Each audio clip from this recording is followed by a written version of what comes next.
ฟอร์มูล่านะครับจุดยิงหน้าไม้จุดลูกข่างนะครับท่านเตรียมตัวได้เลยนะครับเพราะตอนนี้เราจะสาธิตการแข่งขันให้กับแขกผู้มีเกียรติรวมถึงนักแข่งขันทุกท่านนะครับได้เห็นกติกาจริงนะครับว่ามีการแข่งขันรูปแบบอย่างไรนะครับอุปกรณ์ทุกอย่างนะครับแต่ละจุดนะครับขอให้คณะกรรมการแต่ละฝ่ายนะครับเตรียมตัวให้พร้อมนะครับเพราะว่าเรามีเวลาน้อยนะครับเดี๋ยวเราจะต้องไปทานข้าวเที่ยงด้วยกันนะครับในส่วนของการละเล่นนะครับท่านสามารถละเล่นไปเรื่อยๆเลยนะครับเพราะว่าผู้อาวุโสที่อยู่ตรงนี้ผู้หลักผู้ใหญ่ที่อยู่ในเครือข่ายตรงนี้ก็ยังชมการแสดงอยู่นะครับสำหรับอาหารการกินในวันนี้เราในส่วนของผู้สูงอายุเราก็บริการให้หมดแล้วนะครับในส่วนของประชาชนทั่วไปนะครับเดี๋ยวเราจะไปทานกันด้านบนนะครับตรงหอประชุมหมู่บ้านนะครับร่วมกันนะครับ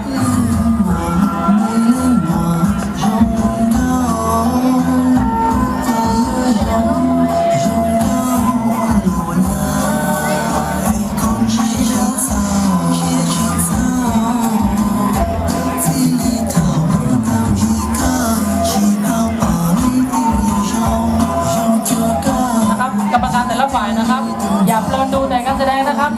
เดี๋ยวงานท่านจะช้านะครับขอรบกวนทุกฝ่ายนะครับประจำการนะครับในจุดต่างๆให้พร้อมนะครับแล้วเดี๋ยวนักกีฬาอีก2 ท่านซึ่งจะเป็นคนสาธิตการแข่งขันกีฬาปาราธอนกีฬาวิบากกีฬาพื้นบ้านก้อนพันนะครับทั้งหมด10 รายการนะครับซึ่งจะสาธิตการแสดงการแข่งขันที่ท่านได้เห็นนะครับ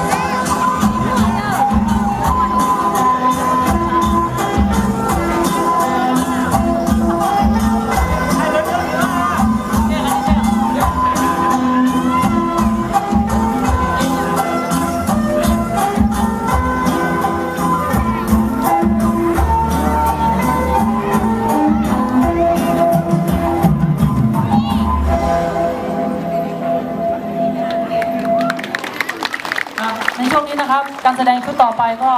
รอเลยนะครับช่วงที่นักกีฬา